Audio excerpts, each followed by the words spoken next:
السلام علیکم. اچھا، کیا حال ہے آپ سب کے؟ الحمدللہ. چلیں انشاءاللہ تعالی آج ہم سورہ نحل آیت نمبر 72 کو کنٹینیو کریں گے. انشاءاللہ اس کی تفسیر آج مکمل کریں گے. نحمدہ ونصلی علی رسولہ الکریم، اما بعد، فاعوذ باللہ من الشیطان الرجیم، بسم اللہ الرحمن الرحیم. رب اشرح لی صدری ویسر لی امری واحلل عقدۃ من لسانی یفقہوا قولی، آمین یا رب العالمین. آیت نمبر 72 کا ترجمہ میں آپ کے سامنے رکھ دیتی ہوں، جس میں ہم نے تھوڑی تفسیر کر بھی لی تھی اس کی، کہ اللہ تعالیٰ اس میں فرماتے ہیں کہ اور وہ اللہ ہی ہے جس نے تمہارے لیے تمہاری ہم جنس بیویاں بنائیں اور اسی نے ان بیویوں سے تمہیں پوتے بیٹے عطا کیے اور اچھی اچھی چیزیں تمہیں کھانے کو دیں. پھر کیا یہ لوگ باطل کو مانتے ہیں اور اللہ کے احسان کا انکار کرتے ہیں؟ یہاں تک ہم نے اس کے اوپر بات کی تھی. تو جو پہلا حصہ اس کا چل رہا تھا ازواج کے حوالے سے، کہ اللہ تعالیٰ یہاں نے ایک نعمت کا ذکر کیا، اور اگر تھوڑا سا پیچھے جائیں لاسٹ کلاس میں تو میں نے آپ سے یہ بات کی تھی کہ اللہ تعالیٰ نے ایک نعمت کا ذکر کرتے ہوئے بیوی کا نام لیا ہے، یعنی اس کو ایک نعمت قرار دیا ہے، اور یہ بتایا ہے، مردوں کو یہ احساس دلایا ہے کہ تم اپنی بیویوں سے نہ صرف یہ کہ بیٹے یعنی آگے کی نسل پاتے ہو، بلکہ اس کے بھی آگے تمہاری نسل چلتی ہے، یعنی مراد کیا ہے؟ پوتے وغیرہ، اس کی طرف اشارہ ہے.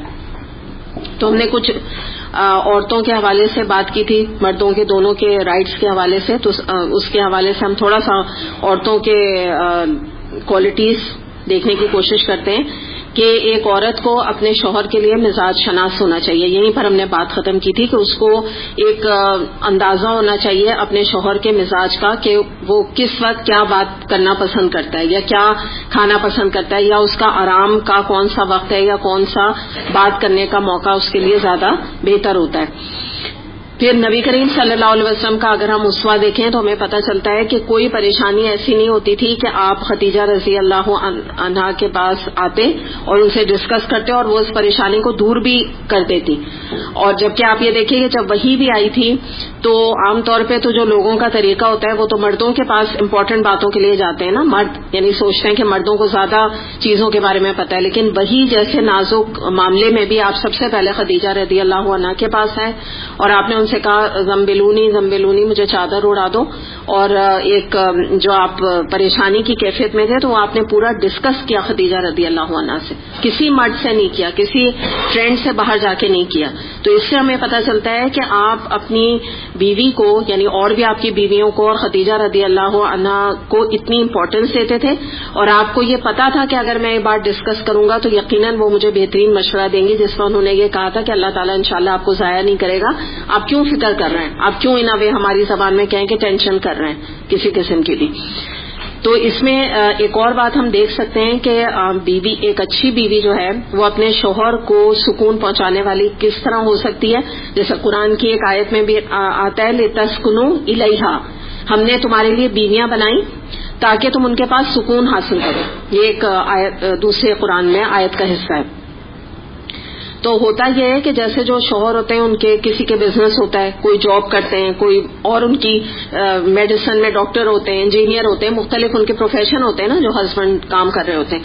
تو اس میں ہو سکتا ہے کہ بیوی ڈائریکٹلی کوئی مشورہ شوہر کو نہیں دے سکتی ہو، کوئی ایکسپرٹ نہیں ہو کہ وہ یہ بتا سکے کہ آپ کا بزنس جو ڈاؤن فال پہ جا رہا ہے تو میں کوئی سجیشن دوں تو وہ آپ کا کام چلنے لگے، یا یہ کہ آپ کے کچھ ایشوز ہیں جو آپ کے دفتر کے تو اس میں آپ یوں اور یوں کریں تو میں آپ کو سجیشن دے رہی ہوں. ضروری نہیں ہے، بعض دفعہ اتنی بیویاں انٹیلیجنٹ بھی ہوتی ہیں، بعض دفعہ ضروری نہیں ہے.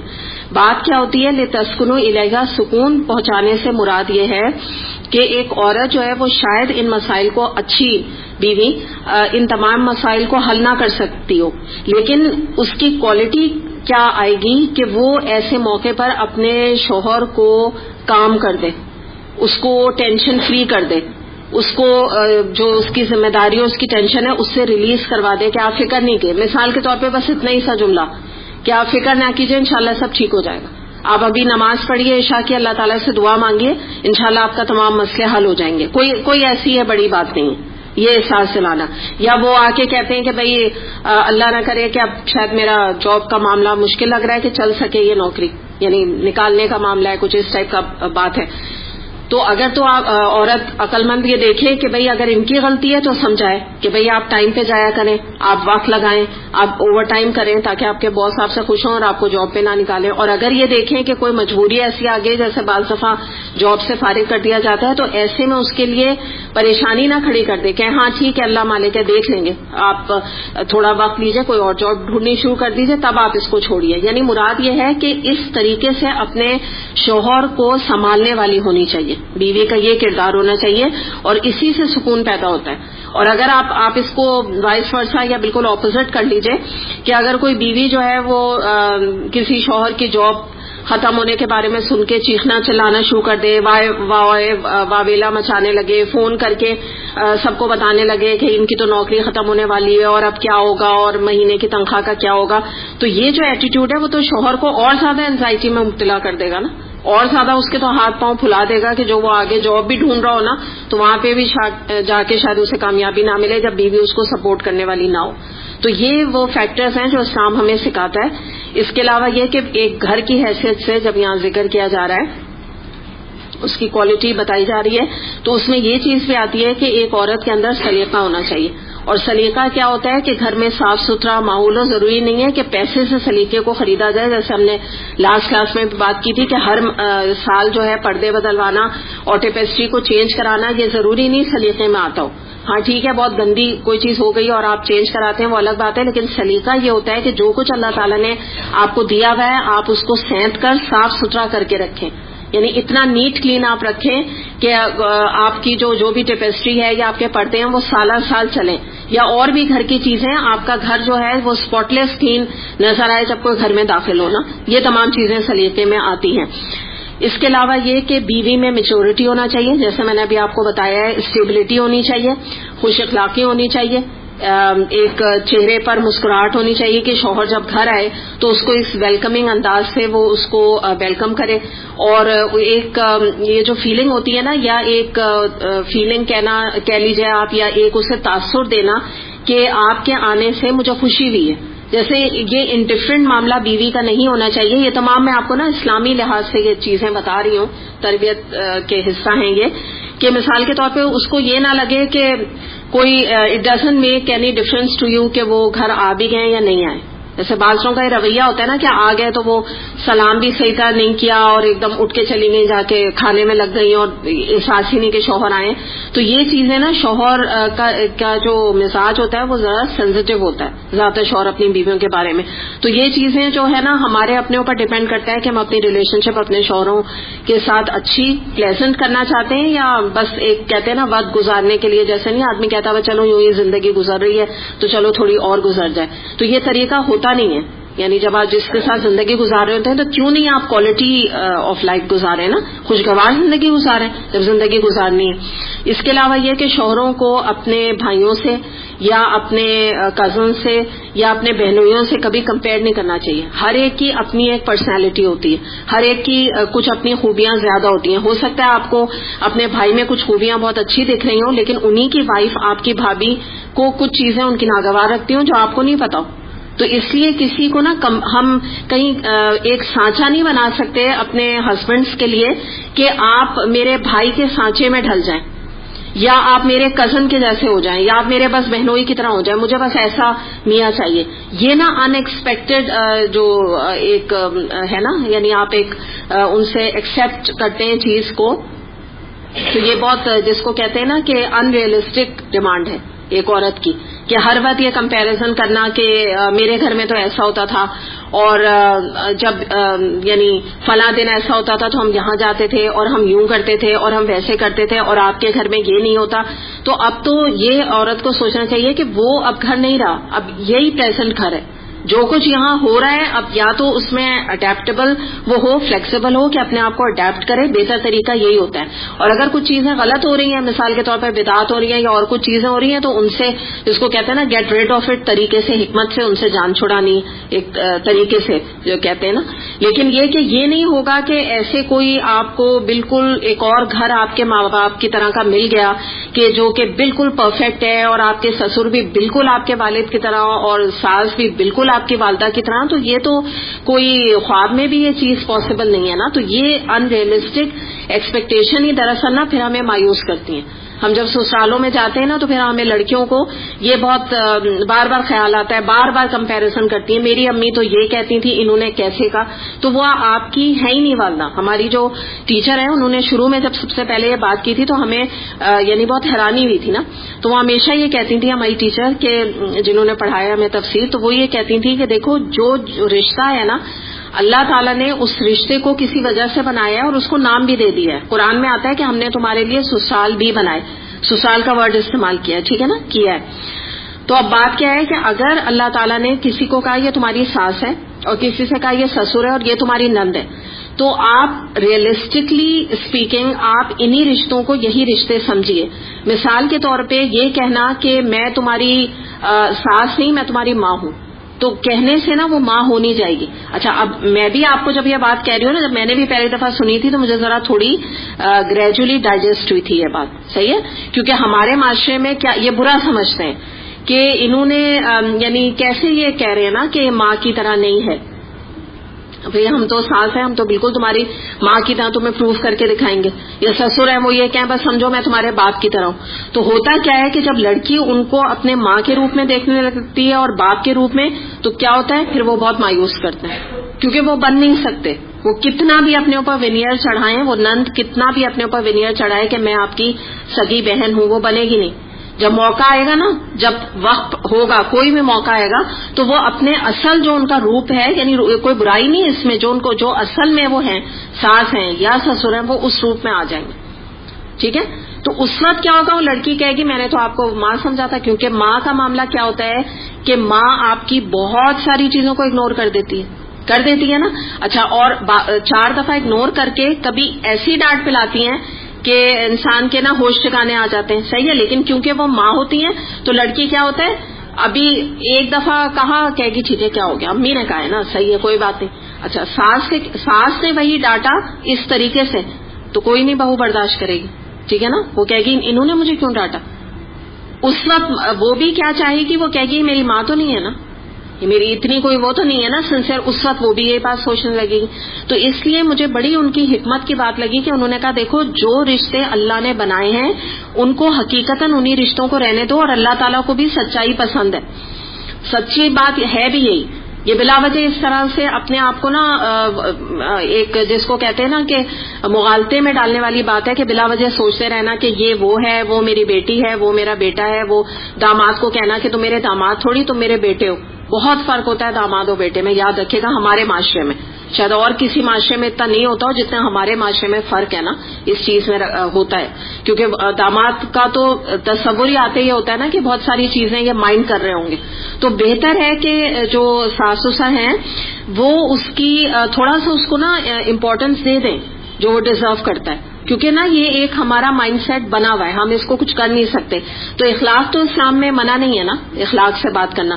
تو آپ بیٹے کو 4 دفعہ اگنور بھی کر دیں، کھانے کو پوچھیں بھی نہیں، اور اس کو کوئی ضروری نہیں ہے کہ بہت اچھا کھانا کھلائیں. لیکن جب داماد گھر آئے گا تو آپ کو ظاہر ہے تھوڑا اس کا خیال کھانے پینے میں بھی اور اخلاقاً بھی بات چیت کرنے میں بھی کرنا پڑے گا. وہ بیٹا نہیں بن سکتا، امپاسبل بات ہے یہ. اور جو یہ کہتا ہے نا تو پھر وہ اپنے آپ کو، بھائی میں نے آپ کو بات بتایا تعلقات خراب کرنے والی بات ہے. تو بہرحال اسی حوالے سے یہ چیز بھی ہمیں دیکھنے کی ضرورت ہے کہ کبھی شوہر کو کمپیئر نہیں کریں. ان کی اپنی پرسنالٹی جو ہے اس کو اڈاپٹ کرے عورت کہ ہاں میرے شوہر کے اندر یہ بات ہے اور وہ بات ہے. اور ایک ٹپ میں بتا دوں، ہر انسان برائیوں کا اور اچھائیوں کا ایک مرکب ہے، جو کہ ہم خود بھی ہیں، ہم سب ایسے ہیں. تو اپنے شوہر کی اچھائیوں کے اوپر زیادہ نظر رکھیں، اور جو برائیاں ہیں وہ یہ سوچ کر ان کو درگزر کر دیں کہ اگر یہ میرے ہسبینڈ نہیں ہوتے مثال کے طور پہ، اور آپ کے پرانے کوئی رشتے آئے ہوئے، آپ کے ذہن میں آیا فلاں فلاں جو ہے وہ میرے ہسبینڈ ہوتے یا ان سے میری شادی ہوتی، تو تھوڑا سا رک کے سوچ لیجیے گا کہ مے بی ان کے اندر کوئی اور برائیاں ہوتی، کوئی اور آپ کو خود پتہ بھی چل جائے گا ان کی جہاں شادی بھی. آپ کبھی، اگر اچھی بات نہیں کہ انسان کسی کے پرسنل معاملوں میں دخل اندازی کرے، لیکن کبھی آپ پوچھیں تو ان کی بیوی آپ کو ان کے 6 مسئلے بتا رہی ہوں گی، تو آپ اس وقت کہیں گے شکر ہے میرے میاں کے تو 2 ہی ہیں، ان کے تو 6 نکلے جن کو میں بڑا اچھا سمجھتی تھی. بات سمجھ آئی نا؟ تو یہ جو ہے نا، یہ دنیا تو ایسی ہی ہے، کوئی پرفیکٹ یا ہے نہیں، ہو ہی نہیں سکتے، ہم نہیں ہو سکتے پرفیکٹ نا. یعنی ہم اگر اپنے عورتوں کے بیویوں کے لیول سے بات کریں، جب ہم پرفیکٹ نہیں ہیں تو ہم کیسے یہ ایکسپیکٹ کریں کہ ہمارے ہسبینڈ جو ہے نا وہ 100% پرفیکٹ ہو، میری مرضی کے ہوں؟ یہ ہو نہیں سکتا. یہ وہی لڑائی اور جھگڑے والی بات شروع ہو جائے گی. تو آدمی اس کو ایڈجسٹ کرے، دنیاوی معاملوں میں تو بالکل ایڈجسٹ کریں. ہاں دین کے جو معاملات ہوتے ہیں اس میں آپ طریقے سے، آپ نماز نہیں پڑھتے، آپ کو اچھا نہیں لگتا، آپ ان کو نصیحت کر سکتی ہیں، آپ ان کی فکر کر سکتی ہیں، ان کے لیے دعا کر سکتی ہیں، ان کے لیے سجیشنز ان کو دے سکتی ہیں، لیکن حکم آپ پھر نہیں دے سکتی. تو اس میں بھی اپنے کو نہ گھلائیں. ایک لمٹ تک میں دین کے حوالے سے کہہ رہی ہوں کہ آپ کی ذمہ داری بنتی ہے، ایک لمٹ کے بعد بنتی بھی نہیں. لیکن بہرحال کوشش کرنا چاہیے کہ اگر اپنے ہسبینڈ سے محبت ہے انسان کو. دوسری بات یہ ہے کہ بیوی کو کے اندر نا بغاوت یا نشوز نہیں ہونا چاہیے. ہم اس کو پڑھا ہے قرآن میں، اس کو نشوز کا لفظ استعمال کیا گیا ہے، جس میں کہ مراد یہ ہوتی ہے کہ ایسی بیوی جو کہ اپنے ہسبینڈ، بغاوت یہ ہوتی ہے کہ گھر کا خیال نہ کرنا، یا یہ کہ ہسبینڈ کے ہر حکم کی نافرمانی کرنا. تو یہ بھی جو رویہ ہوتا ہے نا، یہ اسلامی رویہ نہیں ہے. کہ اگر آپ کا ہسبینڈ کسی بات کا سجیشن دے رہے ہیں کہ بھئی آج دعوت نہیں رکھو، اگلے ہفتے رکھ دو، یا ابھی دعوت کو چھوڑو. میں ایک مثال دے رہی ہوں نا، کچھ ایک آپ لوگ کی آپس میں بات چیت ہو رہی ہے، کسی کی دعوت کرنی ہے. اب ہسبینڈ نے اگر کہہ دیا نہیں چھوڑو، نہیں کرو، میں نہیں سمجھ رہا ابھی ضرورت ہے بلا وجہ اس وقت مسئلے مسائل کچھ چل رہے ہیں، یا پیسوں کے ہیں، یا پیسوں کے نہیں بھی تو بھی ابھی دل نہیں چاہ رہا، تو اب ان چیزوں کو ایشو بنانے کی ضرورت نہیں ہے. وہ ایک قوام کی حیثیت رکھتا ہے نا، تو اس کی بات کو ایکسپٹ کریں، کیونکہ یہ چھوٹی موٹی چیزیں، ان کا کوئی دین سے تعلق نہیں ہے کہ آپ یہ سوچیں کہ یہ اگر نہیں ہوا تو کوئی بہت بڑا نقصان ہو جائے گا. تو اپنے ہسبینڈ کی مشوروں کو پریفرنس دیں. اب مثال کے طور پہ آپ کا ویکیشن کا پروگرام تھا، بہت آپ جانا چاہ رہی ہیں، بچے جانا چاہ رہی ہیں، لیکن ہسبینڈ نے کہہ دیا بھائی میرا کوئی کام نکل آیا، میں نہیں جا سکتا. اب اس کو ایشو بنانا، رونا دھونا، یا یہ کہنا کہ میرا تو کوئی چینج ہی نہیں ہوتا، میں تو کہیں جا ہی نہیں پاتی ہوں، آپ کی تو نوکری ختم نہیں ہوتی، تو یہ تمام چیزوں کو سوچیں کہ وہ نوکری بھی آپ کے لیے کر رہے ہیں. تو ان چیزوں کو بہت بگ ڈیل نہیں بنانا چاہیے لائف میں. یہ جو میں آپ کو مثالیں دے رہی ہوں کہ کوئی ویکیشن پہ جانے کی بات ہو گئی، یا مہمانوں کی بات ہو گئی، یا آپ کسی کے گھر جانا ہے، آپ کے میکے میں جانا ہے. یہ بھی میں ایک چیز آپ کو بتا دوں، دیکھیے اچھا اخلاق تو یہی ہے کہ ہسبینڈ کو اپنی بیوی کا ساتھ دینا چاہیے. اگر جو ہے کوئی میکے کی طرف سے دعوتیں آ رہی ہیں یا شادیاں آ رہی ہیں تو جانا چاہیے، اصولاً ایک طریقہ یہ ہونا چاہیے.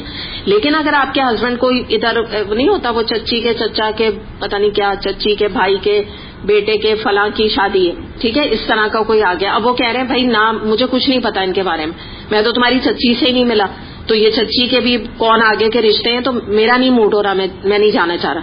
اب اتنے ویسے رشتے میں اتنا ایشو بنانے کی کیا ضرورت ہے؟ وہ نہیں جانا چاہ رہے، اٹس فائن، ختم بات. کوئی اتنا یہ دور کا یعنی رشتہ ہے نا، اس میں بلا وجہ کیا ضرورت ہے کہ آپ ایک اتنے دور کے رشتے کے لیے اپنے ہسبینڈ سے لڑائی کر کے بیٹھ جاؤ، موڈ آف اور منہ پھلا کے اپنے گھر کا ماحول خراب کر لیں کہ یہ میرے رشتہ داروں کیا نہیں جاتے. یہ کوئی ایشو نہیں ہے. ان بات کو اپنے ذہن میں اس بات کو رکھیں اپنی لائف کو آسان بنانے کے لیے کہ یہ مطلب اتنی بگ ڈیلز اس کو بنانے کی ضرورت نہیں ہے. اور یا یہ کہ کسی کے سسرال میں بھی نا بہت زیادہ فنکشنز ہوتے ہیں، ہر وقت کچھ نہ کچھ گھر میں ہو رہا ہوتا ہے، تو اگر 4 دفعہ ہسبینڈ چلے گئے اور 3 دفعہ یا 2 دفعہ انہوں نے منع بھی کر دیا تو بھی کوئی بات نہیں، آپ اکیلی چلی جائیے. کوئی اس میں میرا مراد یہ ہے کہ یہ گناہ ثواب والے معاملات نہیں ہیں.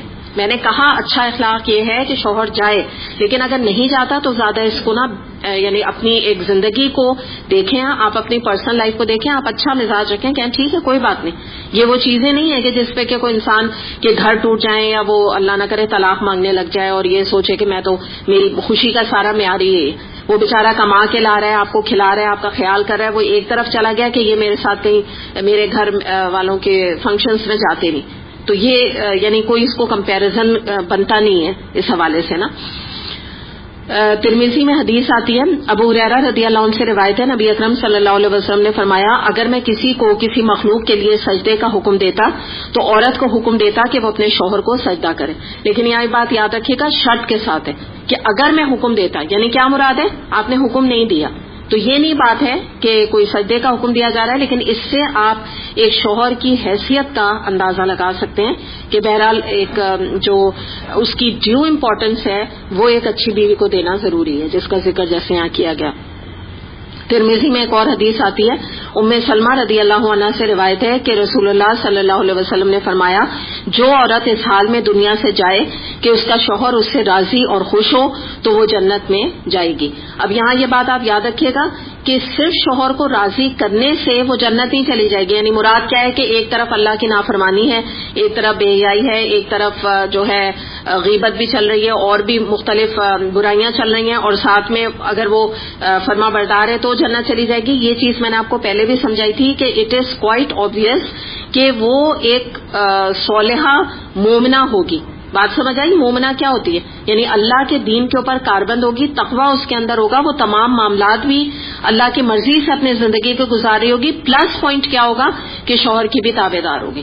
یہ مراد ہوتی ہے۔ اس طرح کی احادیث جب ہوتی ہیں نا تو ان کو آپ اس طرح سے اٹھا کے نہیں ہم لے سکتے کہ بس یہ اتنی سی بات پہ جنت ہے۔ ایسے آپ کو بہت ساری احادیث ملیں گی، فلاں کام کرو تو جنت ہے، جیسے تہجد پڑھنے والے بلا حساب کتاب جنت میں جائیں گے، تو اب ہم یہ تو نہیں کہیں گے نا کہ صرف تہجد پڑھنے والے جنت میں جائیں گے۔ اسی طرح ہم یہاں یہ نہیں کہہ سکتے کہ صرف اور صرف شوہر کو راضی کر لے، اس کے ماں باپ چاہے اس سے ناراض ہوں وہ جنت میں چلی جائے گی، نہیں جائے گی، کیونکہ والدین کی ایک طرف نافرمانی کر رہی ہے۔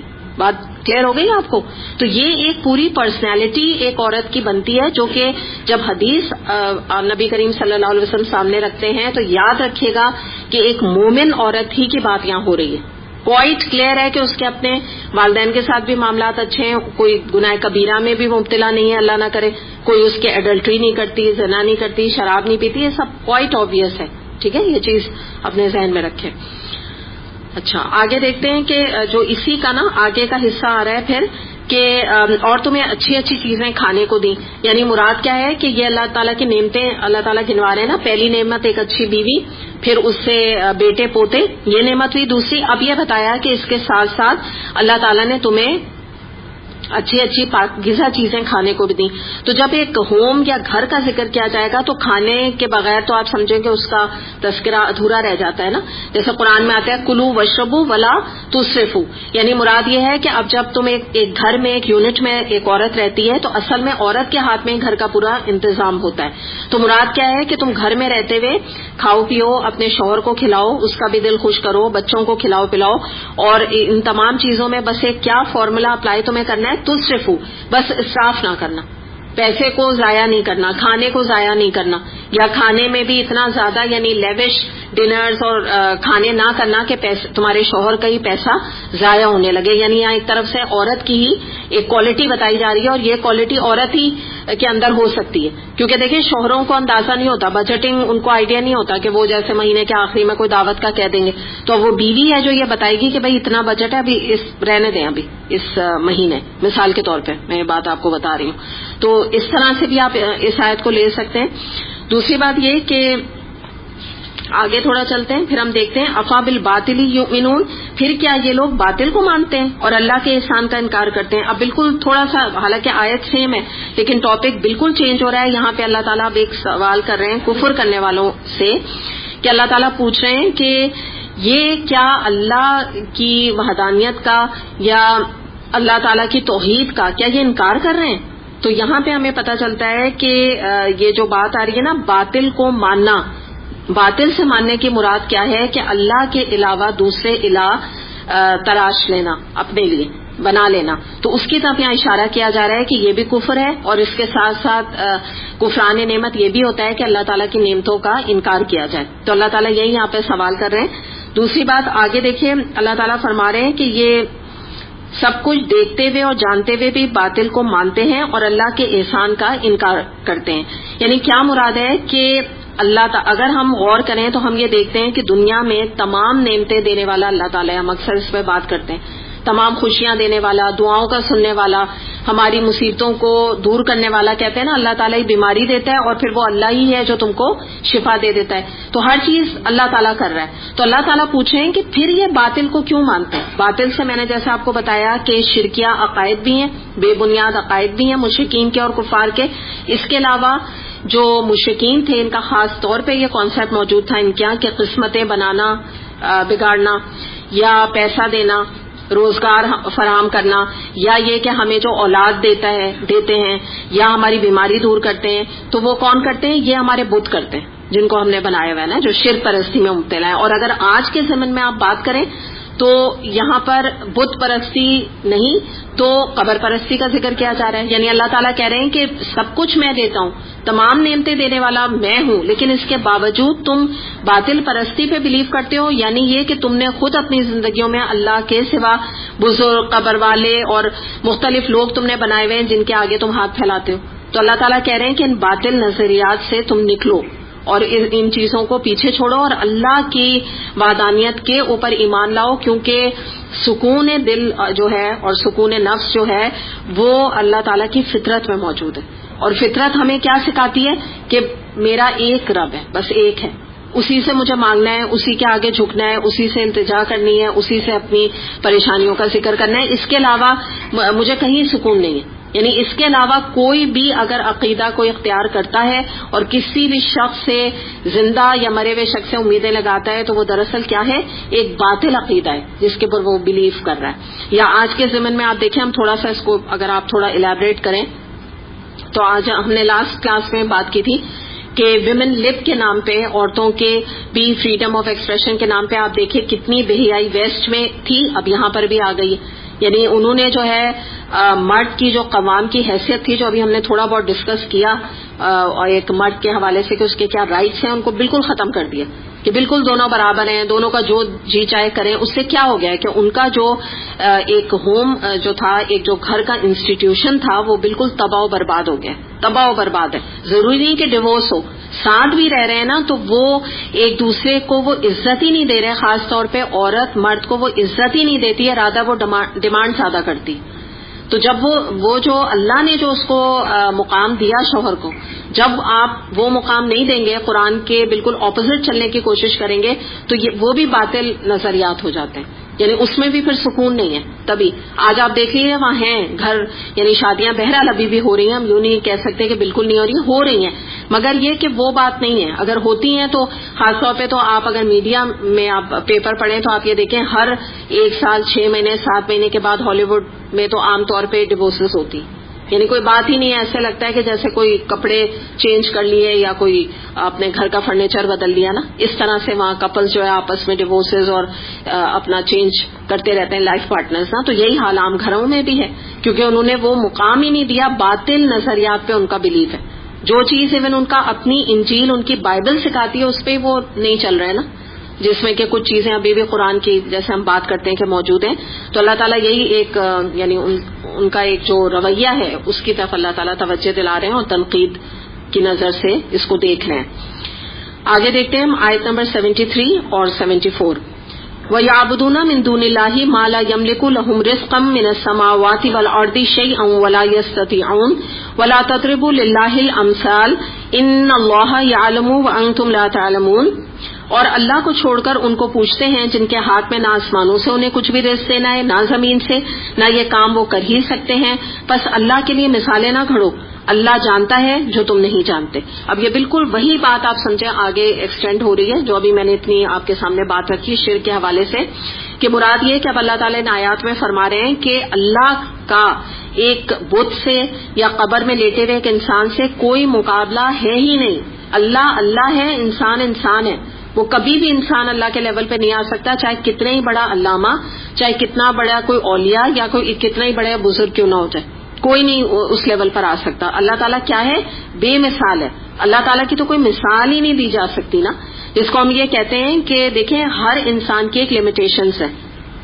اگر آپ دیکھیں بہت اولیاء اللہ گزرے ہوں، بہت بڑے بزرگ گزرے ہوں، کوئی نیک آدمی گزرا ہو، آپ اگر کہیں گے کہ چلو یہ بہت نیک ہے، اگر اس کے اندر آپ سمجھے 80% نیکیاں ہیں، تو کوئی نہ کوئی ایسی ایک برائی اس کے اندر ہوگی جس سے وہ اسٹرگل کر رہا ہوگا، میں بھی اسٹرگل کر رہا ہوں، چھوڑنا چاہ رہا ہوں، لیکن ہوگی، میں بھی ہوگی. ضروری نہیں ہے کہ وہ ایک پرفیکشن کے لیول پہ ہو، کیونکہ پرفیکشن کی جو ذات ہے وہ کس کی ہے؟ اللہ تعالیٰ کی. سمپل بات ہے. آپ دیکھیں نبی کریم صلی اللہ علیہ وسلم کو بھی اللہ تعالیٰ نے قرآن میں کچھ مقامات پہ گائیڈ کیا ہے، بتایا ہے کہ آپ ایسا اور ایسا نہ کریں. میں ایک مثال آپ کو دے کے بتاؤں، جیسے عبسہ و تولیٰ سورہ عبسہ ہے، اس میں اللہ تعالیٰ نے نبی کریم صلی اللہ علیہ وسلم کو گائیڈ کیا ہے کہ آپ کے پاس اگر کوئی اندھا آتا ہے اور آپ سے کوئی دین کی بات معلوم کرتا ہے، اور ان کے پاس نبی کریم صلی اللہ علیہ وسلم کے بہت بڑے قریش کے سردار بیٹھے ہوئے تھے، اور ایک طرف ابن مکتوم آئے تھے آپ سے کوئی مسئلہ پوچھنے. نبی کریم صلی اللہ علیہ وسلم نے یہ سوچا کہ بھئی یہ تو میرا اپنا آدمی ہے، میرا اپنا ہے، جیسے ہوتا ہے نا. تو جیسے میں یوں آپ سے کہوں کہ بھئی آپ تو میرے اپنے اسٹوڈنٹ ہیں، تو میں آپ کو پھر کبھی بتا دوں گی، ہے نا، کیونکہ آپ مجھے پتا ہے آپ لوگ کل بھی انشاءاللہ آئیں گے. لیکن ایک گیسٹ کوئی باہر سے آیا ہوا ہے تو میں اس کو تھوڑی اس لیے پریفرنس دے دوں کہ مے بی یہ پھر نہیں آئے، اور یہ کچھ کورس کے بارے میں معلومات حاصل کرنا چاہ رہی ہیں، تو میں ان کو ذرا اسپیشل ٹائم دے دوں، مے بی یہ ایڈمیشن لے لیں. تو ایک نیت میری تو خراب نہیں نا. تو یہی نبی کریم صلی اللہ علیہ وسلم نے سوچا کہ یہ تو اپنے ہیں ابن مکتوم، میں ان سے فرصت میں بات کر لوں گا. تو ابھی تو قریش کے اتنے بڑے بڑے ایلیٹ کلاس سے سردار آئے ہوئے ہیں، مجھے ان کو تھوڑی توجہ دینے کی ضرورت ہے. یہ سورہ عبسہ کی میں آپ کو بتا رہی ہوں نا، اس کا بیک گراؤنڈ جو ہوا. اب اس میں کیا ہوا کہ ابن مکتوم کو ایک تو نظر نہیں آتا تھا، تو انہوں نے ریئلائز نہیں کیا کہ اتنے بڑے بڑے ایلیٹ کلاس کے سردار بیٹھے ہیں، اسی میں وہ سوال کرنے لگے. اب نبی کریم صلی اللہ علیہ وسلم کے لیے تھوڑی سچویشن وہ ہو گئی کہ وہ سرداروں کو انٹرٹین کریں یا ان کو کریں.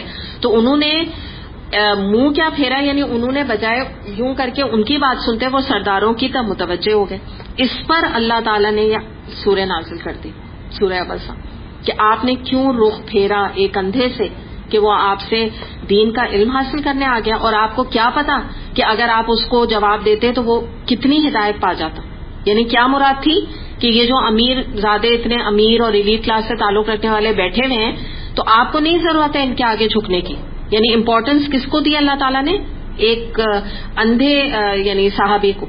تو آپ سمجھے بات. اب یہ جو بات ہے نبی کریم صلی اللہ علیہ وسلم نے جان کے نہیں کیا. میں جیسے آپ کو یہ بات بتا رہی ہوں کہ ایز اے اسٹوڈنٹ آپ لوگ بھی مجھے بھی انڈرسٹینڈ کریں گے کہ اگر میں نے آپ سے آہستہ سے کہا کہ دیکھیں میں اس وقت ذرا ان سے بات، تو آپ سمجھ جائیں گے کہ ہاں اچھا یہ مطلب ہے. کیونکہ میں تو خود جیسے آپ کو کہتی ہوں نا بھائی نئے آنے والے ان کو ہم تھوڑا دین کی طرف لائیں، ان کو بتائیں، تو آپ لوگ انڈرسٹینڈ کر لیں گے. لیکن اللہ تعالیٰ نے اتنی سی بات کو بھی نبی کریم صلی اللہ علیہ وسلم کی کہا کہ نہیں، کیوں آپ نے ایسا کیا.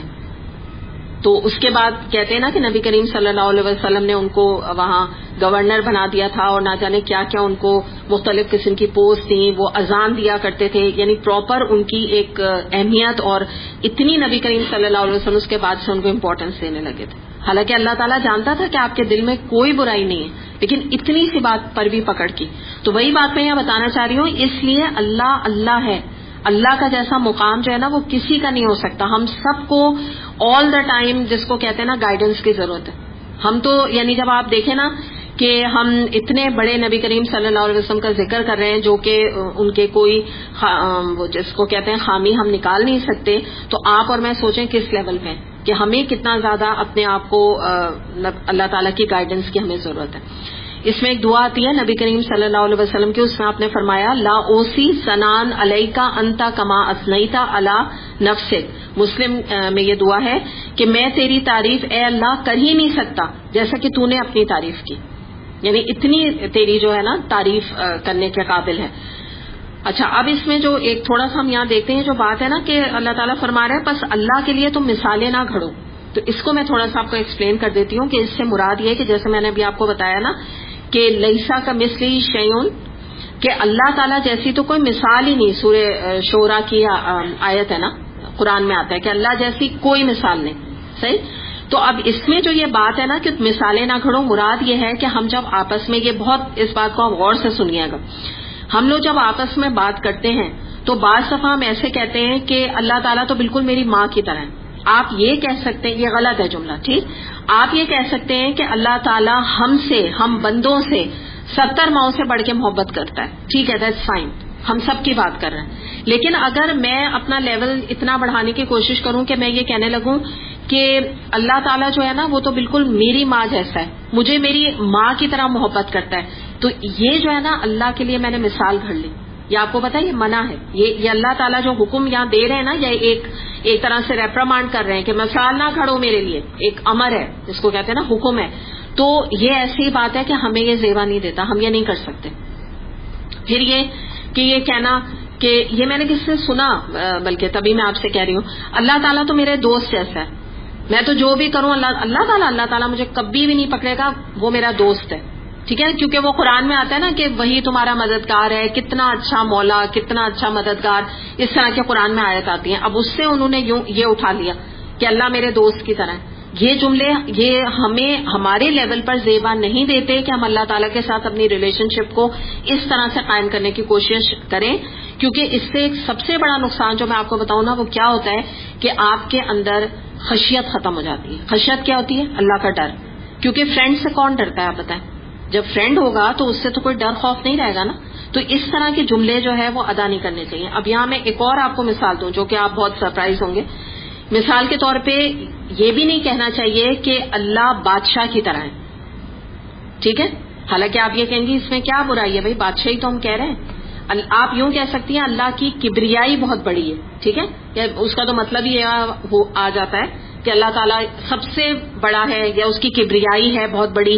اس طرح کی باتیں کی جا سکتی ہیں, لیکن اللہ کو بادشاہ نہیں کہا جا سکتا. کیوں؟ کیونکہ بادشاہ جو ہے وہ آپ کو معلوم ہے, ایک عام بادشاہ ڈیپینڈنٹ ہوتا ہے وزیر کا.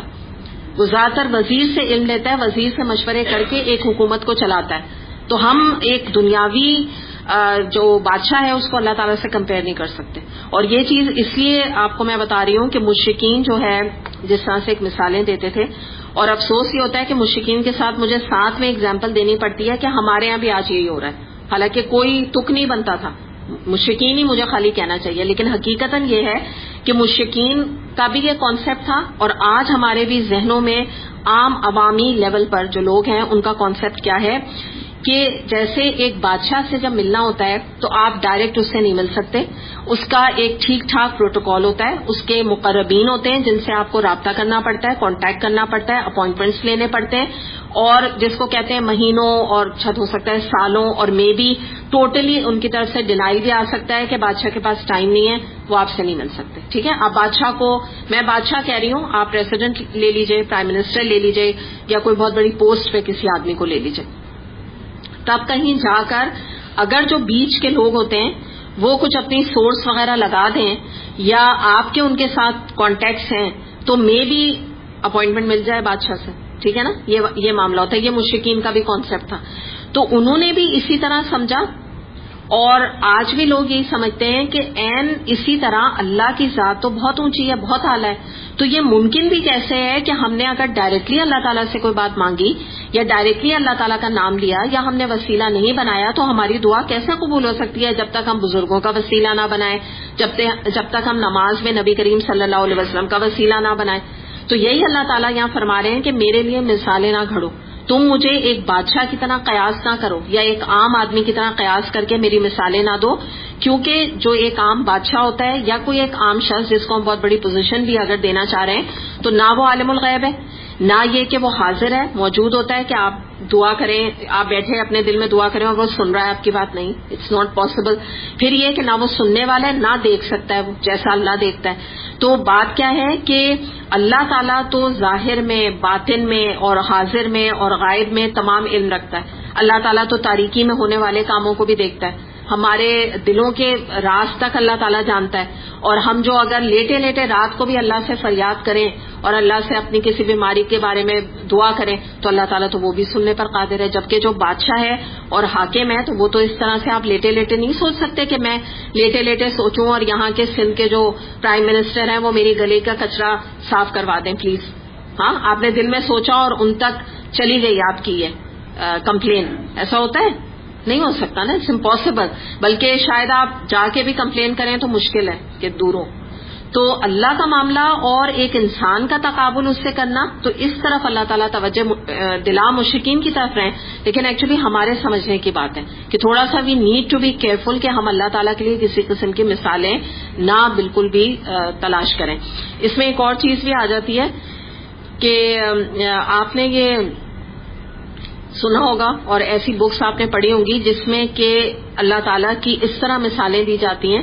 جیسے ایک کتاب تھی، ایگزیکٹلی مجھے اس کا نام نہیں یاد ہے، تو اس میں یہ تھا کہ جیسے اللہ تعالیٰ، یعنی اصلاحی کتاب تھی وہ، لیکن اس میں یہ تھا کہ جیسے ایک شخص ہے وہ مر گیا اور پھر وہ اللہ تعالیٰ کے پاس گیا، تو اللہ تعالیٰ نے اس سے کچھ کہا، پھر اس نے اس کو مطلب اس نے جواب دیا اللہ تعالیٰ کو، پھر اللہ تعالیٰ نے کہا فرشتوں سے کہ اس کو جہنم میں ڈال دو. ٹھیک ہے، اس طرح یعنی کیا ہو رہا ہے، ایک بات چیت ہو رہی ہے.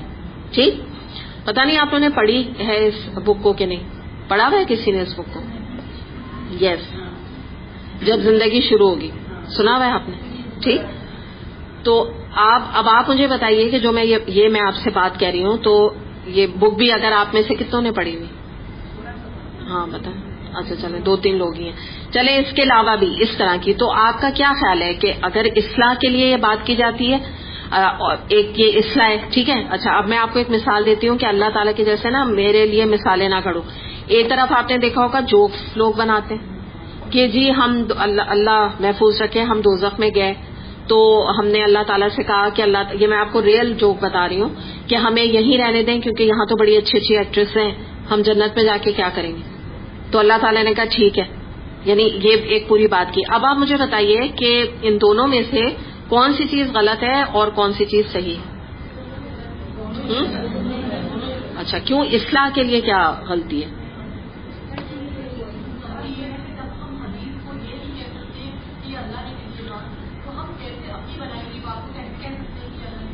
ہاں، لیکن اگر اسے پڑھ کے جیسے انسان کو فائدہ ہو رہا ہے تو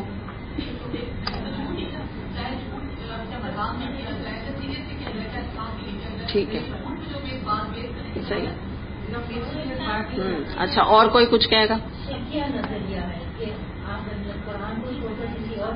نہیں، وہ جیسے دیکھیے، وہ میں آپ کو یہی بتانا چاہ رہی ہوں کہ اصلاحی ہے یہ نا، کہ جیسے کوئی کہہ رہا ہے کہ میں نے اس طرح یہ کتاب لکھی ہے لوگوں کے دل بدل دے گی اور بیسٹ سیلنگ بک ہے یہ.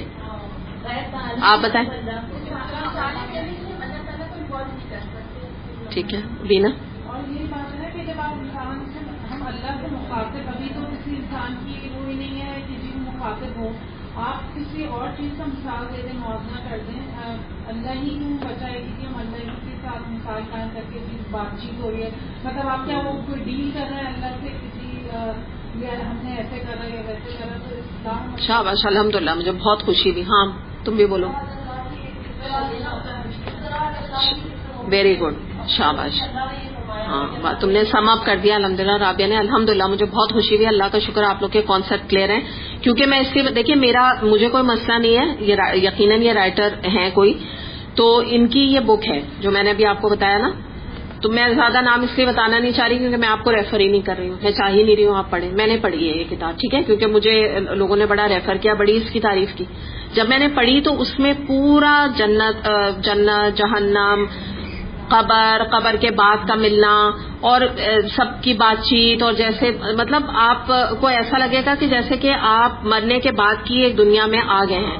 تو آپ لوگوں نے بہت صحیح بات کی ہے کہ اگر ہمیں کسی کی اصلاح کرنی ہے تو اس کے لیے ہم اللہ تعالیٰ کو کیوں مثال بنا کے انوالو کر رہے ہیں، یا نبی کریم صلی اللہ علیہ وسلم کو ہمیں انوالو کرنے کی کیا ضرورت ہے، یا ہمیں آگے کا نقشہ خود ساختہ، جیسے آپ لوگ بھی کہہ رہے ہیں کہ خود ساختہ بنانے کی کیا ضرورت ہے. کیونکہ میں نے آپ کو کتنی دفعہ کہا کہ جو قبر کا معاملہ ہے، جو آخرت کا معاملہ ہے، الحمدللہ ہم نے یہاں پہ مختلف کلاسز میں اس کو ڈسکس کیا. تو ان کلاسز میں جو ہم نے اس کو ڈسکس کیا ہے اس میں ہم نے اس طرح کیا کہ بھئی یہ حدیث موجود ہے، قرآن میں ہمیں اس حد تک پتہ ہے. اب آگے کیا ہے اور ڈیٹیلز کیا، جب کوئی پوچھنے لگتا ہے تو ہم کیا کہتے ہیں، واللہ عالم بالصواب. اس کے آگے ہمیں بھی نہیں پتا، ٹھیک ہے نا. ہم نے گیدر کی، جمع کی حدیث، ہمیں جتنا پتا چل سکتا تھا یہاں موجود ہیں. قبر کے احوال آپ لے لیجئے، جس حد تک پتہ چلے گا آپ کو، کافی حد تک آپ کو پتہ چل جائے گا الحمدللہ. اب اس سے زیادہ جاننے کی آپ کو ضرورت نہیں. تو خود ساختہ اگر آپ باتیں کریں گے کہ پھر اللہ تعالیٰ نے مجھ سے یہ فرمایا اور میں نے یہ جواب دیا، تو آپ ایک تو آپ کی ذات اس قابل نہیں. جو ابھی آپ ہی لوگوں کی بات کو میں آگے بڑھا رہی ہوں، جو آپ لوگ کامنٹس دے رہے تھے کہ ہم اتنے یعنی امپورٹنٹ کہاں ہو گئے کہ اللہ تعالیٰ ہم سے باتیں کر رہے ہیں. تو اصلاح کے بھیس میں بھی نا یہ چیز نہیں صحیح ہے. اور جو ابھی اس نے رابعہ نے بات الحمدللہ سم اپ کر دی کہ آپ کو میں بتا دوں کہ یہ آتا ہے افتراء علی اللہ میں. تو یہ جو اللہ تعالیٰ ایک ناراضگی کے انداز سے کہہ رہے ہیں نا کہ میرے لیے مثالیں بھی مت گھڑو، تو یہ بھی وہی چیز ہے افتراء علی اللہ، یعنی اللہ پر جھوٹ گھڑنا. تو یہ جھوٹ ہی گھڑنا ہو گیا نا. تو ابھی آپ لوگ بھی کہہ رہے ہیں یہ جھوٹ ہے. بھئی اللہ تعالیٰ کب ملے آپ سے اور آپ نے پوری ایک کتاب چھاپ دی اور پھر یہ کہنا، لوگ یہ کہتے ہیں کہ بھئی وہ پڑھ کے بہت یعنی فائدہ ہوتا ہے لوگوں کو. تو مجھے نہیں پتا، میں یہ سمجھتی ہوں کہ ایک چیز جب اللہ تعالیٰ نے منع کی تو اس سے فائدہ ہو نہیں سکتا، وقتی ہوتا ہوگا، شاید ہو جاتا ہوگا، لیکن ایونچولی نہیں ہو سکتا. جو چیز افتراء کے اندر آ جائے تو ہم جتنا اس سے بچ سکتے ہیں بچیں. تو اچھا ہی آپ لوگوں نے زیادہ نے پڑھی نہیں ہے 2-3 تو، لیکن بڑی وہ یعنی یہاں کے حساب سے بتا رہی ہوں بڑی بیسٹ سیلنگ بک ہے، لوگ بڑا اس کو پسند کرتے ہیں، بڑا وہ جس کو کہتے ہیں نا مشہور بھی وہ کتاب. تو ہمیں ضرورت نہیں ہے، جب ہمارے پاس قرآن موجود ہے اور اس میں حقیقت اللہ تعالیٰ نے بتا دی ہے تو ہمیں ضرورت کیا ہے کہ ہم ازیوم کر کے آخرت کے معاملات کو دیکھیں. یا یہ کہ آپ لوگوں نے ایک کتاب کا نام تھا، وہ تو خیر بہت ہی ایکسلنٹ رائٹر ہیں، ان کی میں نے بہت ساری کتابیں پڑھی ہیں، بہت اچھی کتاب ہے، لیکن انہوں نے ایک کتاب یہ لکھی تھی اور میں مر گیا. آپ لوگوں نے پتہ نہیں سنا ہے کہ نہیں اس بارے میں. تو اب جب وہ کتاب تھی نا اور میں مر گیا، تو اب انہوں نے مرنے کے بعد کا خیر انہوں نے بہت احتیاط کی ہے، انہوں نے اللہ تعالیٰ کو بالکل انوالو نہیں کیا ہے، لیکن جو انہوں نے اپنے مرنے کے بعد بھی اپنے اوپر عذاب وغیرہ کا ذکر کیا ہے نا وہ سب بھی ازیومڈ ہے. کیونکہ بیسکلی یہ بھی اصلاحی کتاب تھی جو میں آپ کو نام لے کے بتا رہی ہوں اور میں مر گیا. اس کی ایک تھوڑا سا تھیم میں رکھ دوں آپ کے سامنے کہ یہ تھا کہ ایک شخص تھا، اس نے اپنی پوری زندگی نادانی میں اور معصیت میں اور نافرمانی میں گزاری. تو اب جب یہ مرا ہے تو مرنے کے بعد کیا ہوا اس کے ساتھ نا وہ اس نے ایکچولی مینشن کیا ہے، یعنی رائٹر نے ایک انسان کے بارے ازیوم کر کے. تو انہوں نے تو کافی احتیاط کی ہے، اللہ تعالیٰ کا معاملہ نہیں، لیکن اگر فرشتے بھی انوالوڈ ہیں یا عذاب بھی دیا جا رہا ہے تو وہ بھی وہی والی بات ہو گئی نا. ہمیں ایگزیکٹلی تو نہیں پتا کہ کس حد تک عذاب ہے کیا ہے. تو یہ بھی بڑی مشہور ہوئی تھی کتاب جو میں آپ کو نام بتا رہی ہوں. جھوٹ کرنا، ہاں یہ لکھیں آپ. ازمپشن بھی صحیح ورڈ ہے مگر یہ زیادہ یہ صحیح ہے، ٹھیک ہے، بالکل ہی جھوٹ کرنا.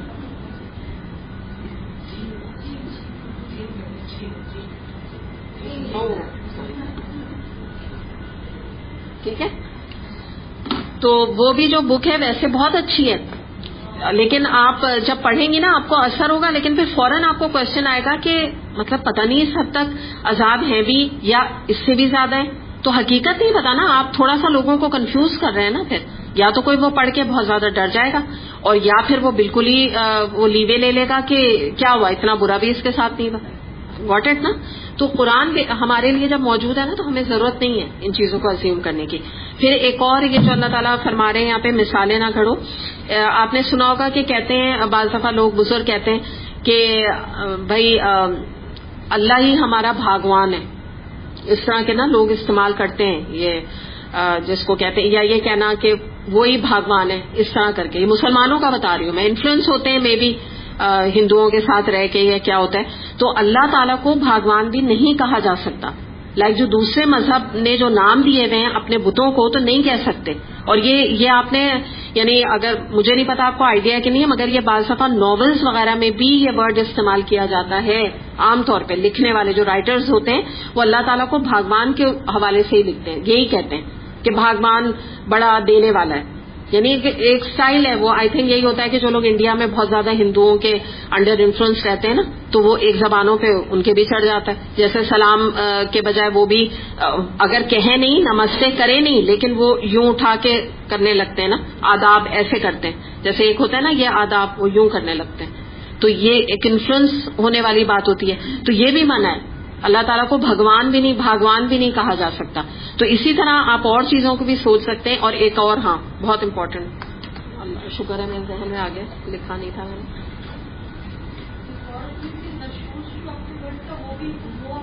کنفیوژن تھی. اچھا بتا دیتے.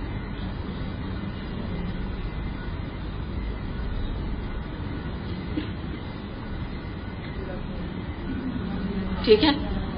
اللہ میاں تو بالکل یہ اللہ تعالیٰ کا جو لیول ہے اس کو بالکل آپ سمجھے کہ آپ خود سوچ لیجئے کیسا لگتا ہے نا, بالکل بھی اللہ تعالیٰ کے ساتھ میچ نہیں کرتا یہ ورڈ نا.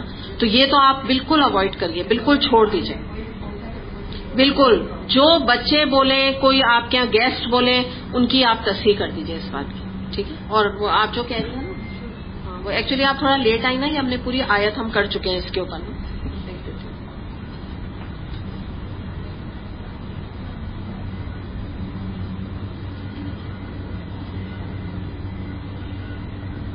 یہ جو ہے نا یہ آتا ہے عورت کی ڈیفائنس کے اوپر آنا. ٹھیک ہے.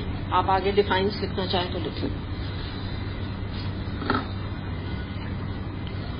چلیں آگے چلتے ہیں. آیت نمبر 75.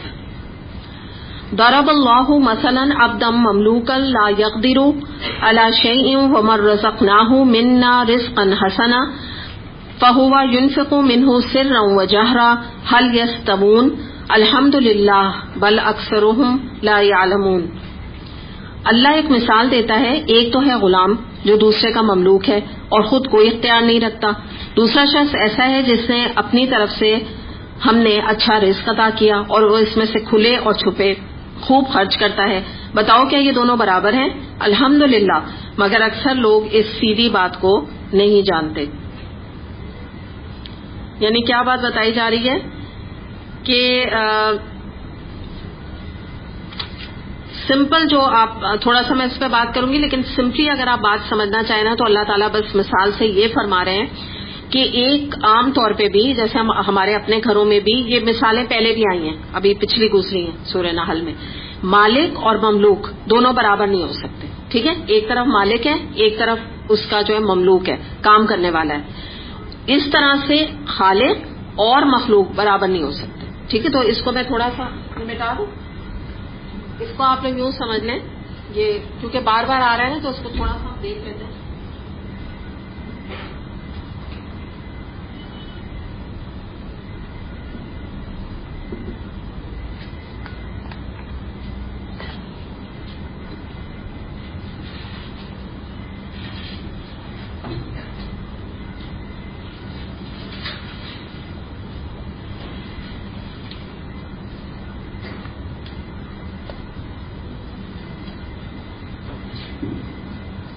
ٹھیک ہے. یہ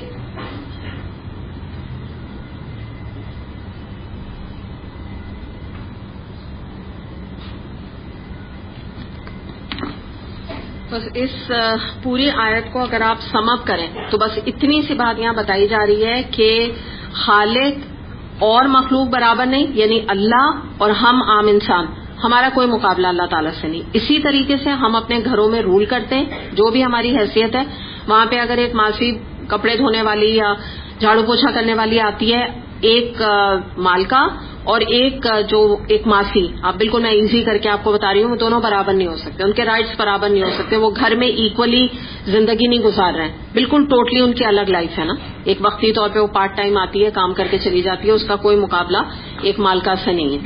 تو اسی طرح یہ ہے کہ اللہ تعالیٰ الغنی ہے, اللہ تعالیٰ الوہاب ہے, اور سارے آپ اللہ تعالیٰ کی کوالٹیز اللہ تعالیٰ کے ناموں میں سے نکال کے دیکھ لیں تو اس کے جو محتاج فقیر ہیں جو کہ ہم ہیں, تو ہم کہاں سے اللہ کے برابر ہو گئے نا. تو اللہ تعالیٰ صرف اس بات کو ایک شرک کا رد کرتے ہوئے اللہ تعالیٰ بتانا چاہ رہے ہیں, یعنی مراد ساری باتوں کی کیا ہے کہ مثال کے طور پہ ایک طرف اللہ ہے اور ایک طرف تمہارے بت ہیں. ٹھیک ہے, تمہارے اصنام ہیں جن کو ہم بت کہتے ہیں. تو یہ کیسے ممکن ہے کہ ایک جو اللہ اور تمہارے بنائے ہوئے بت, یا ہم تھوڑا اپنے حوالے سے دیکھیں کہ قبر میں لیٹے ہوئے انسان جو کہ قبر پرستی میں لوگ انوالوڈ ہیں, تم نے ان کو برابر کیسے سمجھ لیا؟ کیا مطلب ہے کہ وہ اللہ کی طرح تمہاری دعائیں سن رہے ہیں قبر میں لیٹے ہوئے؟ یہ از اٹ پاسبل؟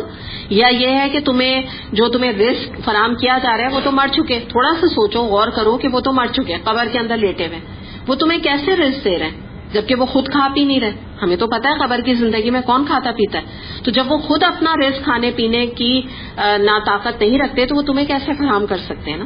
یہ مراد یہاں پر ہے. اچھا پھر یہ کہ یہاں مفسرین نے اور بھی رائے لی ہے، لیکن جو میں نے آپ کو اصل اس کی جو تفسیر بتا دی وہ یہی تفسیر ہے. لیکن ہم تھوڑا ایک ہوتا ہے کہ ڈسکشن کے لیے، علم کے لیے ہم مفسرین کی بات کو لیتے ہیں.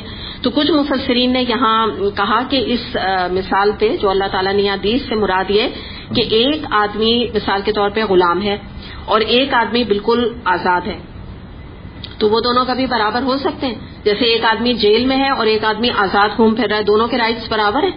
ٹوٹلی ڈفرینٹ مثال ہے نا. پھر ہم تھوڑا آگے بڑھتے ہیں کہ کچھ اور مفسرین کا کہنا یہ جو مثال دی گئی اس سے مراد یہ کہ ایک مومن ہے شخص اور ایک کافر ہے، تو وہ دونوں جو ہے کیسے برابر ہو سکتے ہیں؟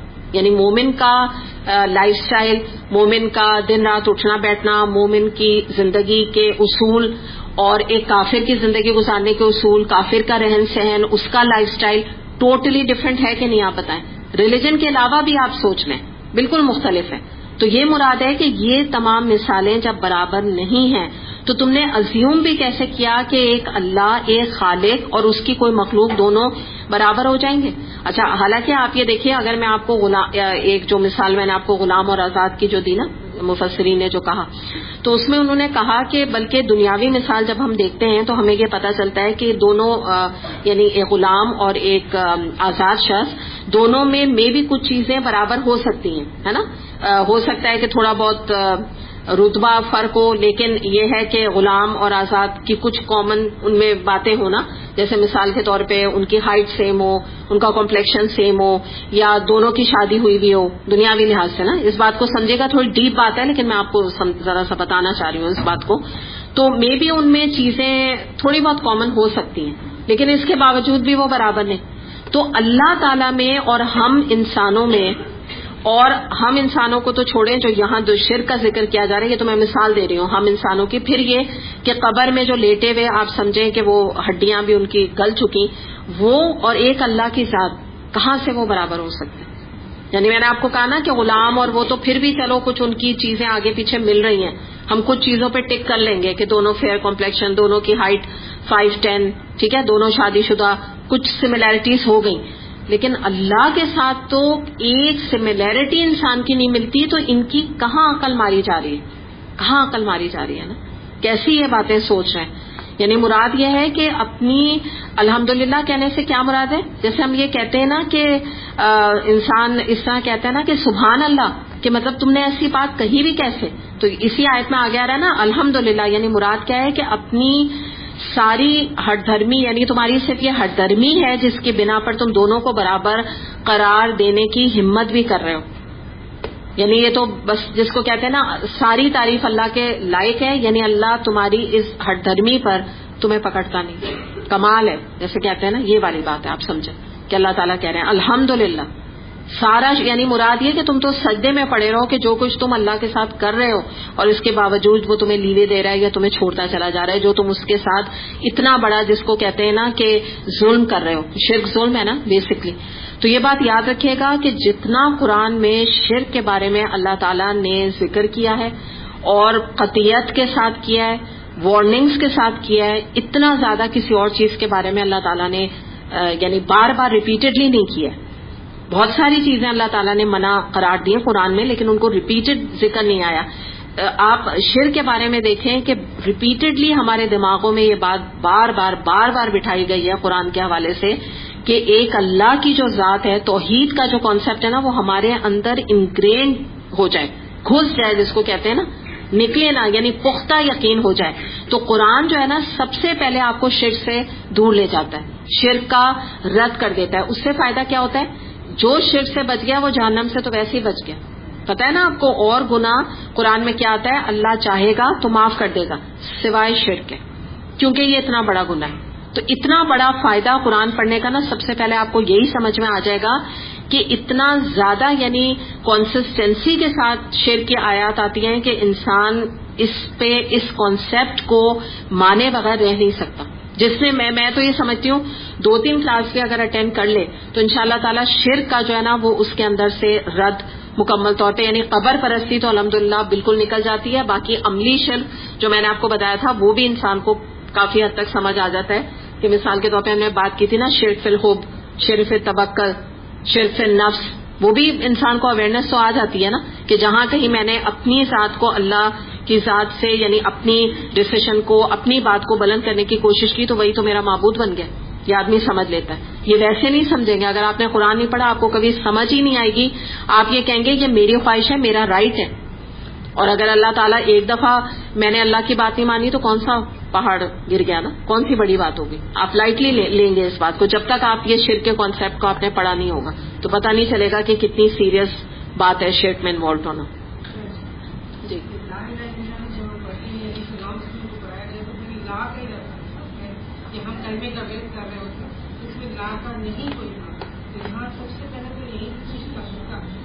بالکل بالکل صحیح بات ہے. لیکن وہی ہے نا کہ ہم نے اس کلمے کو شعوری طور پہ پڑھا ہو نا, کانشیس لیول پہ پڑھا ہو, تب ہمیں سمجھ آئے گا نا. ہمارا پرابلم یہی نا, کلمہ تو پڑھ لیا آپ نے, اس وقت کیوں کلمے کی بات سوچی؟ کیونکہ آپ کا دماغ قرآن نے کھولا, رائٹ, قرآن نے کھولا تو آپ کو فوراً خیال آیا کہ میں نے جو کلمہ پڑھا اس میں تو میں نے سب سے پہلے کہا لا الہ, کہ اللہ کے سوا کوئی معبود ہی نہیں. اگر آپ نے قرآن نہیں پڑھا ہوتا تو آپ بھی انہی عام لوگوں کی طرح کلمہ گو مسلمان ہو سکتے ہیں کہ جو کہ عام طور پہ کہتے ہیں ہم تو کلمہ پڑھے ہوئے, اس کے باوجود کلمہ پڑھ کے بیٹھے ہوئے قبروں پہ. ابھی آپ دیکھیے پچھلے دنوں کتنے عرس منائے گئے, آپ سب کو پتا ہوگا. وہ تو جو حادثہ ہوا اس کی بھی میں ذکر نہیں کری, لاہور میں جو علی ہجویری رحمت اللہ علیہ کا جو منایا گیا. آپ ذرا شان اور آپ میڈیا پروجیکشن اور ہمارے گورنمنٹ کے لیول پر ان کو عزت دینا اور اتنے بڑے بڑے منسٹرز کا آ کے چادریں چڑھانا, ہاتھ باندھ کے وہاں کھڑے ہونا اور ان کے قبروں کو دھلائیاں کرنا. تو آپ یہ بتائیے جب اس لیول پر لوگ جب اتنا زیادہ شرک میں انوالو ہوں گے تو عوام جو نہ کرے کم, کیونکہ ہماری تو اتنی ہائی جو لیول کے لوگ ہیں وہ اس میں انوالوڈ ہے نا. تو یہی والی بات ہے کہ آپ کو اگر یہ بات سمجھ آ رہی ہے تو اس میں سارا جو کریڈٹ جاتا ہے اور کمال ہے وہ اس قرآن کا ہے.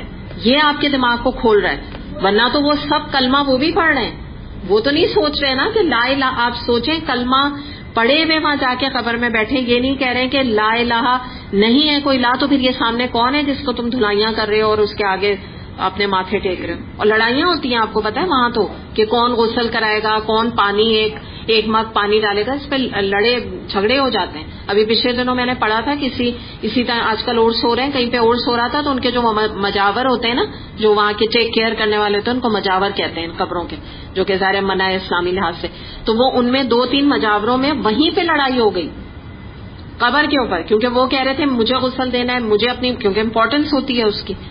تو آپ سوچیں کس کے پیچھے ہم اپنے آپ کو اپنی عزتوں یعنی اپنے آپ کو باعث عزت سمجھ رہے ہیں کہ میں ان کو غسل دوں, میں ان کو جو ہے عطر کی ان کے اوپر بارشیں کروں, دودھ سے نہلایا جاتا ہے قبر میں. تو یہ اللہ ہمیں محفوظ رکھے اتنے بڑے شرک سے کہ آنکھوں میں لٹرلی اتنے بڑے بڑے منسٹرز ہیں, کتنا کچھ علم نہیں ہے, باہر کی ڈگریز ہیں ان کے پاس, اور اس کے باوجود اتنی سی حقیقت کو نہ جانے کہ اللہ کے سوا کوئی الہ نہیں ہے دنیا میں, کہ ہم کیا کر رہے ہیں. جس ہستی نے آج ہمیں اس لیول پہ پہنچایا, منسٹر لیول پر, ساری زندگی کے لیے بہرحال آپ کا لیبل لگ جاتا ہے, اٹس آنریری جاب, تو اللہ نے اس مقام پہ پہنچایا, اس کی شکریہ کا یا اس کے احسان کا یہ حق ادا کر رہے ہیں کہ وہی جو اللہ تعالیٰ کہہ رہے ہیں نا کہ مخلوق کو خالق کے برابر لے آئے.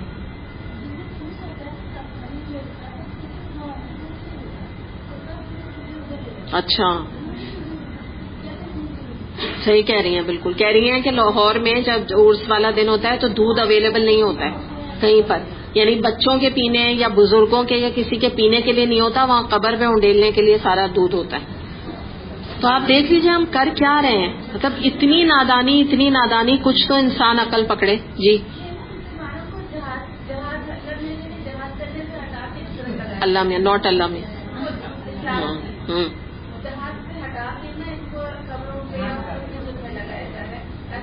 بالکل.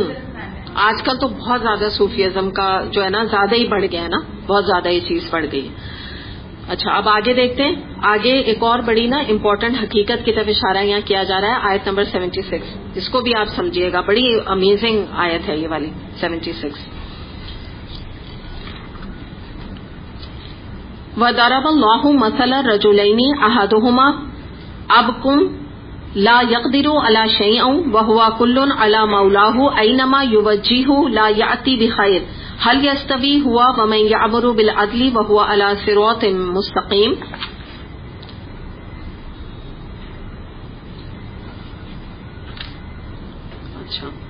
اللہ ایک اور مثال دیتا ہے. اب ایک اور مثال ہے, 2 آدمی ہیں, ایک گونگا اور بہرا ہے, کوئی کام نہیں کر سکتا اور اپنے آقا پر بوجھ بنا ہوا ہے, جدھر بھی وہ اسے بھیجے کوئی بھلا کام اس سے بن نہ آئے. دوسرا شخص ایسا ہے کہ انصاف کا حکم دیتا ہے اور خود راہ راست پر قائم ہے. بتاؤ کیا یہ دونوں برابر ہو سکتے ہیں؟ اب ایک اور مثال ہے نا. اب یہاں پہ دیکھیں جو مثال دی جا رہی ہے وہ یہ ہے کہ ایک تو آپ کو سمپل آپ بات سمجھ لیں, اللہ تعالیٰ نے کمپیریزن دیا کہ جیسے ایک آدمی جو ہے 2 آدمی ہیں, ان میں سے ایک تو بالکل نارمل ہے اور ایک گونگا اور بہرا ہے. تو جو اگر کسی کا ایک سرونٹ گونگا اور بہرا ہوگا تو آپ کو پتا ہے کہ وہ اس پر بوجھ ہوگا نا, کام اس کا خراب کرے گا. ظاہر ہے جب انسٹرکشن ہی فالو نہیں کرے گا تو کام کیا کرے گا, اور بات نہیں سنے گا تو کام کس طرح کرے گا, سب وائس ورسا دونوں باتیں ہو گئی نا. تو ایک تو بات کلیئر ہو گئی.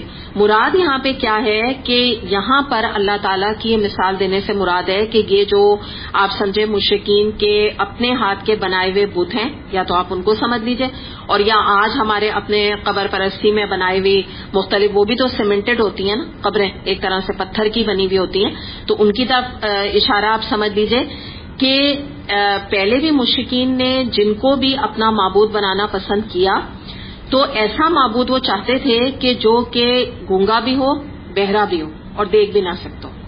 فائدہ اس کا کیا ہے؟ فائدہ یہ ہوگا ایسے معبود کا کہ وہ روک ٹوک نہیں کرے گا, کسی قسم کی پابندی نہیں لگائے گا, کوئی ہدایات نہیں دے گا. تو یہ مراد ہے نا یہاں ایک جو میں نے مثال آپ کو دی. اچھا اب وہ کون سے تھے پرانے ہم دیکھ لیتے ہیں, جیسے یہ دیوی دیوتا بنانا, یا یہ کہ پہلے آپ یہ دیکھیں کہ اپنے ہاتھ سے ہی بت تراش کر ان کے آگے سجدے کرنا, یا یہ کہ سورج دیوتا, چاند بنسی اس کو کہتے ہیں, چاند بنسی سورج بنسی ہندوازم میں نا, یعنی چاند کو پوجتے ہیں یہ اور سورج کو سن سیلوٹیشن بھی کہتے ہیں نا یہ اس کو. پھر اس کے بعد استھان یعنی جو چبوترا سا ہوتا ہے تو اس کو یہ ایک آپ سمجھے کہ اس کو ایک معتبر جگہ یا قرار دے دیتے ہیں کہ بھئی یہ بہت سیکریٹ پلیس ہے, سیکریٹ ہے یہ جگہ, اور یہ سمجھو کہ ہمارے بت سے منسوب ہے یہ بات.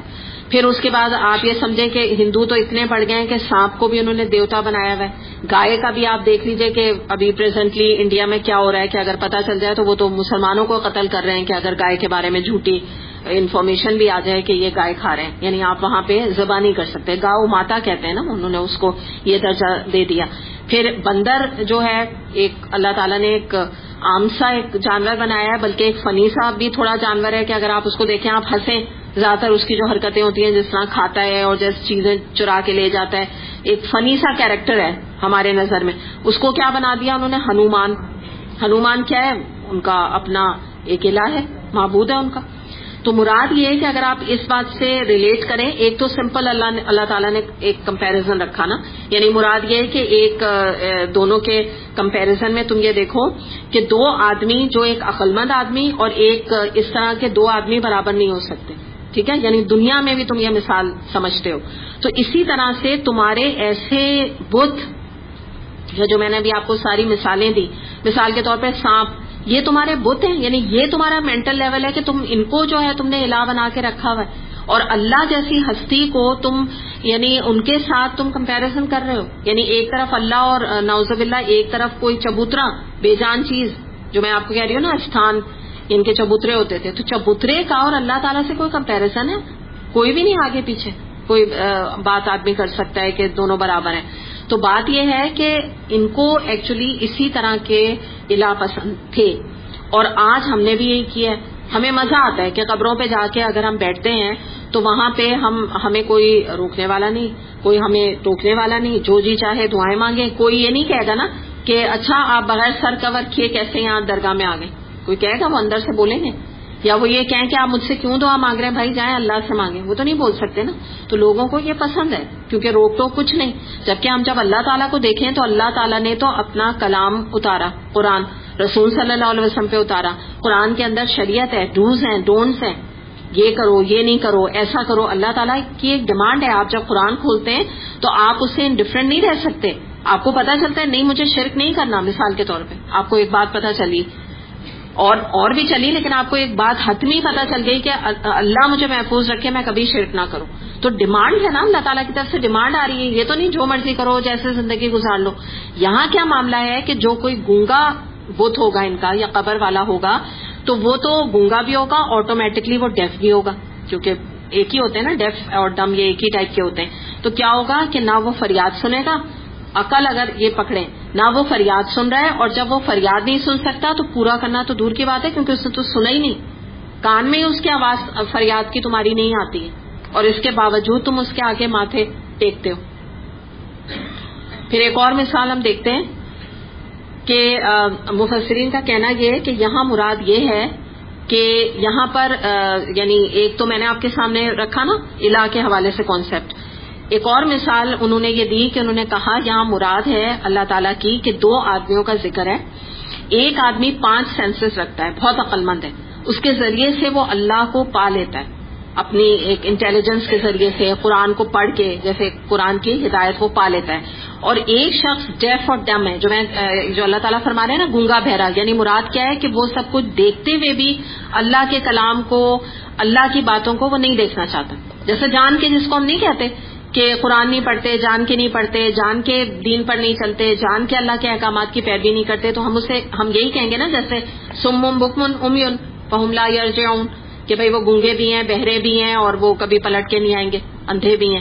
تو یہی انہوں نے بڑی اچھی یعنی جو ایک اور اس کی سیکنڈ تفسیر ہے وہ یہ ہے کہ اس سے مراد یہ ہے کہ 2 طرح کے دنیا میں لوگ موجود ہیں. ایک گونگے بہرے, جو کہ یہاں پہ کیا بات ہے, ان ریئلٹی گونگے بہرے نہیں ہیں, اللہ کے کلام سے گونگے بہرے ہیں, انہیں سب کچھ نظر آتا ہے لیکن اللہ کے کلام کے بارے میں وہ کچھ نہیں جانتے, نہ جاننا چاہتے ہیں. آنکھیں ساری دنیا کی موویز دیکھتے ہیں, سارے دنیا کی ناولز پڑھتے ہیں, لیکن یہ آنکھیں جو ہیں قرآن کے اوپر نہیں کبھی پڑھی, قرآن نہیں کھول کے ان آنکھوں سے پڑھا کبھی نا. تو ان کی مثال ہے. تو مراد کیا ہے کہ ظاہر ہے جو ڈیف اینڈ ڈم بنا ہوا ہے اللہ کے کلام سے, وہ ساری زندگی بھٹکتا رہے گا, وہ بوجھ ہے اس دنیا پہ, بیکار انسان ہے, ورتھ لیس انسان ہے, کوئی اس کی ویلیو نہیں.